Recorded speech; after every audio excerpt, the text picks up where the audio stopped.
तो फ्रेंड्स, मैंने आपके साथ लास्ट वीडियो में दो सेक्शन डिस्कस की थी फाइनेंस अकाउंट असिस्टेंट के पेपर की, जनरल नॉलेज और अकाउंटेंसी की। तो आज की वीडियो में हम जो रिमेनिंग सेक्शंस हैं वो हम डिस्कस करेंगे। तो आज की जो पहली सेक्शंस है वो है जनरल इंग्लिश। क्वेश्चन नंबर 61 है हमारा। 4 alternatives are given for idioms phrases. Choose the one that best expresses the meaning of the given idiom phrase. तो आपका जो फ्रेज है वो है a wet blanket. A wet blanket का जो मीनिंग है, बेस्ट मीनिंग वो है a person who ends enjoyable activity. तो पार्ट डी इसका रहेगा right answer. Question number 62, read the following sentences to make a meaningful paragraph. तो इनमें से आपको सेंटेंस को रीड करना है और एक मीनिंगफुल पैराग्राफ जो है वो आपको बनाना है। दिस बिलोंग्स टू, तो ये तो आएगा नहीं, आपको स्टार्टिंग से कोई भी आपको यहाँ से सब्जेक्ट्स वगैरह नहीं मिल रहा है। तो यहाँ पर बी पार्ट में haldi also known as a turmeric all over the world, तो ये हम ले सकते हैं। बी पार्ट जो है इसको हम जिसमें भी बी पार्ट होगा सब सिलेक्ट कर लेंगे। डी में भी बी पार्ट है और बी में भी है, तो ये जो ऑप्शन 2 है आपके ये ऑलरेडी एलिमिनेट हो जाएंगे, तो ये तो आएंगे नहीं। उसके बाद सी पार्ट में है इन इंडिया हल्दी is a widely used in the preparation of most diets, is a very healthy food and in India हल्दी इज वाइडली यूज्ड। तो इसके बाद डी पार्ट जो है वो भी हम पढ़ लेते हैं। The traditional Indian therapeutic systems use this herb extensively for preparing a variety of medicines। तो पार्ट ए है this belongs to the rhizome groups of plants। तो इसके बाद जो है वो आपका आएगा ए पार्ट, बी के बाद आपका आएगा ए पार्ट। तो ए पार्ट जो है वो किस में है आपका डी पार्ट में, तो डी पार्ट ही हमारा जो हो जाएगा करेक्ट आंसर। बाकी वाले ऑप्शन हमें पढ़ने की जरूरत ही नहीं है, यानी पहला आपका जो है सेंटेंस बी आएगा। उसके बाद ये जो ग्रुप कौन से ग्रुप से बिलोंग करती है, रिजोम ग्रुप से, तो उसके बाद आएगा ए पार्ट। तो ए पार्ट है डी ग्रुप में, तो डी आपका ऑप्शन हो जाएगा correct. Next is question number 63, select the right sentence. तो इनमें से राइट सेंटेंस कौन सा है, he said to him please wait here till I return. तो इसको आपने इनडायरेक्ट सेंटेंस में कन्वर्ट करना है। तो पार्ट ए है he requested him to wait there till he return. तो पार्ट ए इसका जो रहेगा राइट आंसर।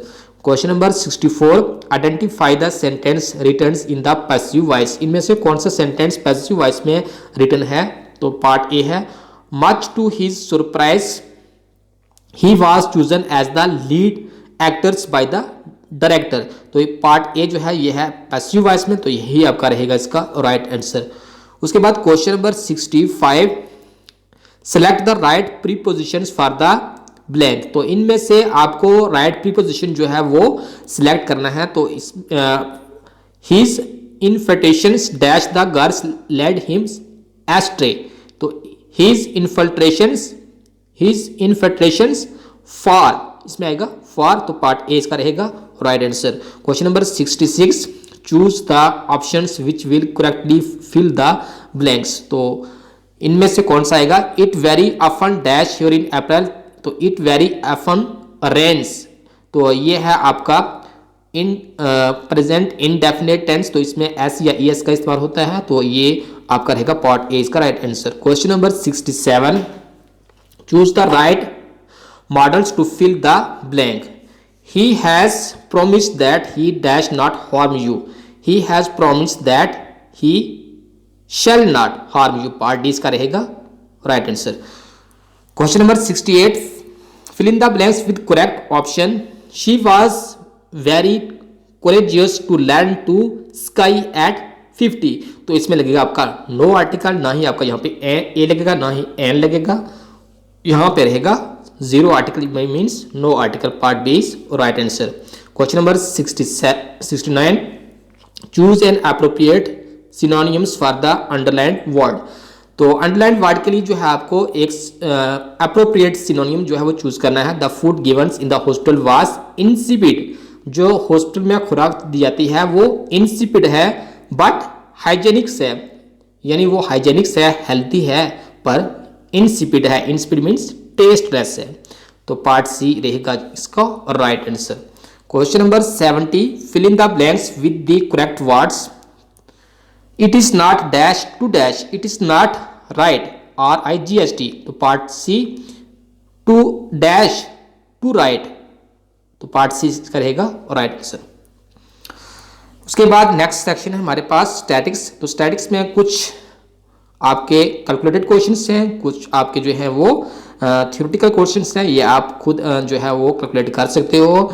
आंसर की में आपको इसके आंसर मिल जाएंगे। तो मैथ के भी आपके जो हैं कैलकुलेटेड क्वेश्चंस हैं, तो इसका भी आप आंसर की जो है वो टैली करके आप इसे कैलकुलेट कर सकते हो। नेक्स्ट सेक्शन हम करेंगे जनरल इकोनॉमिक्स की। क्वेश्चन नंबर 91 है इसका, Ricardo assumes the law of diminishing. तो रिकार्डो ने कौन सा लॉ जो है वो अज्यूम किया था, law of marginal returns. Part B इसका रहेगा right answer. Question number 92, which among the given techniques is use to craft physical policy. कौन सी टेक्निक जो है वो फिजिकल पॉलिसी के लिए जो है वो इस्तेमाल की जाती है। तो इसका फिजिकल पॉलिसी की टेक्निक इस्तेमाल होती है macro economics. Question number 93, among the given options dash will reduce budget deficit. तो बजट डेफिसिट जो है वो कैसे कम होगा, यानी बजट डेफिसिट तब होता है जब गवर्नमेंट का एक्सपेंडिचर ज्यादा होता है रेवेन्यू से। तो गवर्नमेंट अपना एक्सपेंडिचर जब कम करेगी तभी जो है उसका बजट जो है वो डेफिसिट होगा। तो इसका part A he right answer होगा, इसलिए reduction in government expenditure. Question number 94, among the given methods which approach is used to measure national income by summing up the flow of factors incomes received by labor capitals and entrepreneurships। तो कौन सा method जो है वो इस्तेमाल किया जाता है इनकम नेशनल इनकम को मेजर करने के लिए। तो ये जिसमें हमें लेबर्स कैपिटल्स और इंटरप्रेन्योरशिप्स जो है वो समाप्त करना होता है। तो ये मेथड होता है इनकम अप्रोच में। पार्ट डी इसका रहेगा right answer. Question number 95, indifference curves are dash to the origins. Indifference curves जो हैं वो कैसे होती हैं, वो होती है कॉन्वेक्स टू द ओरिजिन। तो इसलिए इसका राइट आंसर का पार्ट बी। यहां पर आपको आंसर की में पार्ट ए मिलेगा concave to the origins. Concave नहीं आएगा बल्कि इनडिफरेंस कर्व्स जो होती हैं वो always convex to the origin होती। Next is question number 96, all companies sells identical products, market shares does not influence price। तो identical products जो है वो कौन सी मार्केट्स में होते हैं। तो identical जो प्रोडक्ट्स हैं वो आपको मिलेंगे परफेक्ट कंपटीशन मार्केट्स में। तो next is question number 97, as per the economic scholars dash was excluded from the definitions of factors of production. तो फैक्टर ऑफ प्रोडक्शन की डेफिनेशन से स्कॉलर्स ने कौन सा टर्म जो है वो एक्सक्लूड किया है। तो यहाँ से लैंड भी होता है, आपको कैपिटल भी होता है, लेबर भी होता है इकोनॉमिक्स टर्म्स में, प्रोडक्शन फैक्टर ऑफ प्रोडक्शन में, लेकिन आपको मनी नहीं मिलेगा। तो पार्ट बी इसका रहेगा right answer. Question number 98, to determine economic growth the GDP is compare to the population also known as. तो इकोनॉमिक ग्रोथ को जो है वो मेजर करने के लिए हम जीडीपी को कंपेयर करते हैं पॉपुलेशन से। तो इस मेथड को हम बोलते हैं per capita income. Question number 99, in 1991 as a step of economic reform to help resolve the balance of payments crisis what treatment was given to the value of the Indian rupee. तो Indian रुपी की जो value है उसको क्या किया गया 1991 में, ताकि बैलेंस ऑफ पेमेंट्स के जो क्राइसिस है उसको बैलेंस किया जा सके। तो जो इंडियन रुपीस थे उसकी वैल्यू को जो है वो डी वैल्यूड किया गया था 1991 में। तो पार्ट ए करेगा right answer. Question number 100, if the price of an article is above the equilibrium price then there is. अगर किसी आर्टिकल की जो प्राइस है वो इक्विलिब्रियम प्राइस से जो है वो अबव होगी तो वहां पर हमें देखने को मिलेगा सरप्लस। तो इसका राइट आंसर रहेगा surplus in the market. Next section हमारे जर्नल साइंस की। क्वेश्चन नंबर 101 है, find the heat energy produced in a resistance of 5 amperes when 2 amperes current flows through it for 5 seconds. तो इसका जो right answer है वो आपको मिलेगा part B, that is 100 joule. Question number 102, a super bike starts from rest accelerates to a velocity of 10 meter per second in a time of 10 seconds. What should be the accelerations of the super bikes? तो यहाँ पर आप acceleration का जो है formula लगा के आप इससे जो है वो सॉल्व कर सकते हो।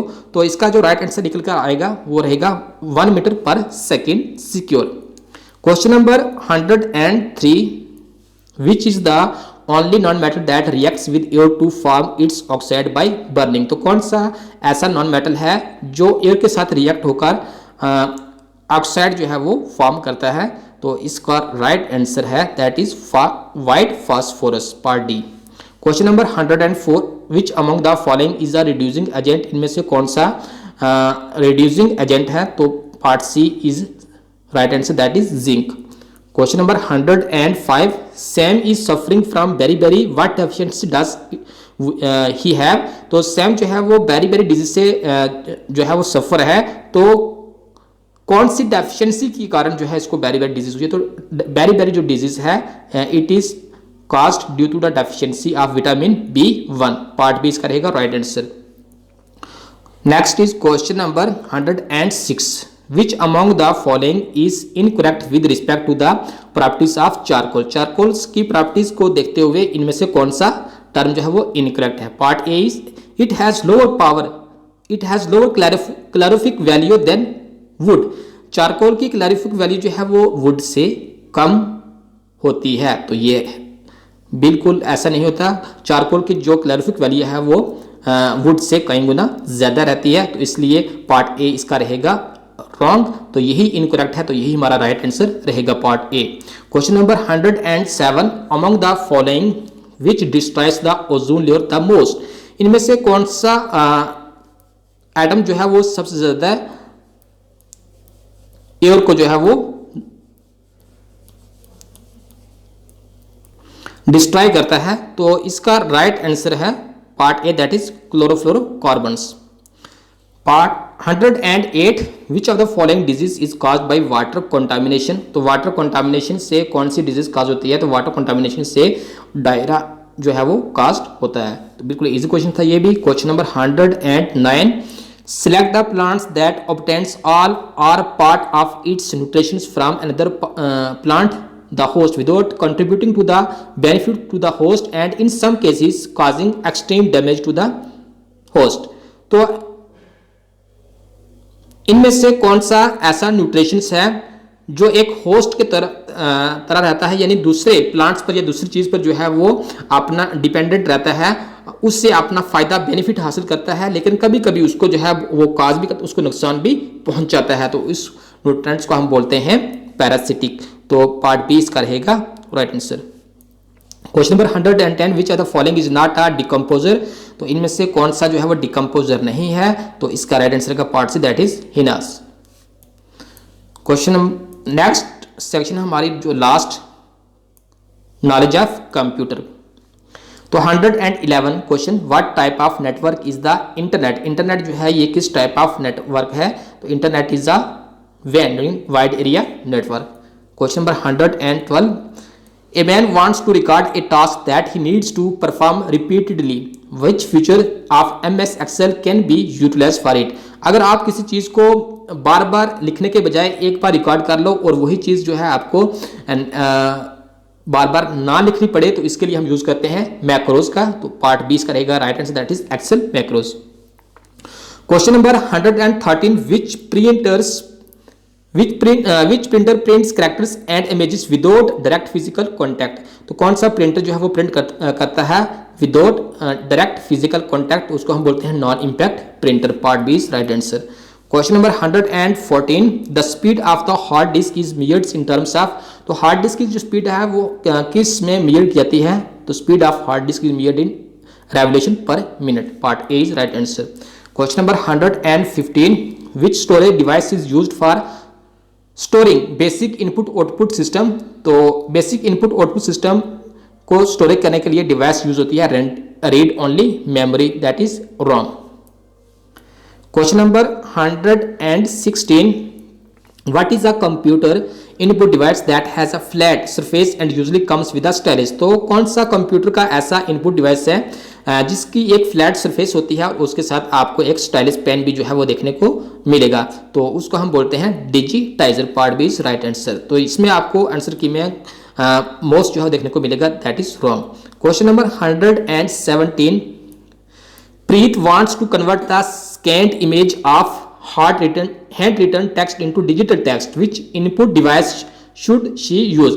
प्रीत जो है वो चाहती है कि वो अपने स्कैन्ड इमेज को जो है वो हैंड रिटन टेक्स्ट को डिजिटल टेक्स्ट में कन्वर्ट करे, तो इसके लिए वो कौन सा इनपुट जो है वो यूज करेगी? तो इसके लिए वो करेगी ऑप्टिकल कैरेक्टर रीडर यानी OCR। तो part A is right answer.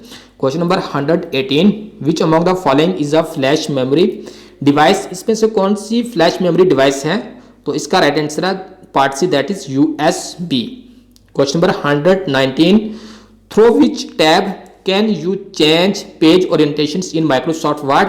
तो माइक्रोसॉफ्ट वर्ड में, MS वर्ड में आपको कोई भी पेज की वर्डिंग या कोई भी पेज की सेटिंग करनी हो तो वो आप कर सकते हैं पेज लेआउट से। तो पार्ट बी इसका रहेगा right answer. Question number 120, which virus attaches itself directly to an dot executes or a .com files and enters the device while its execution? तो कौन सा ऐसा वायरस है जो फाइल के साथ अटैच रहता है और जब एग्जीक्यूशन होती है यानी जब कंप्यूटर को हम स्टार्ट करते हैं तब वो एंटर करता है, तो उस वायरस को हम बोलते हैं direct action virus. Part C is right answer. तो ये थी आपकी आज की सेक्शंस। तो अगर आपको वीडियो को लाइक जरूर कीजिए और अगर आप चैनल पे फर्स्ट टाइम विजिट करने को सब्सक्राइब भी जरूर कर लें। Thanks for watching.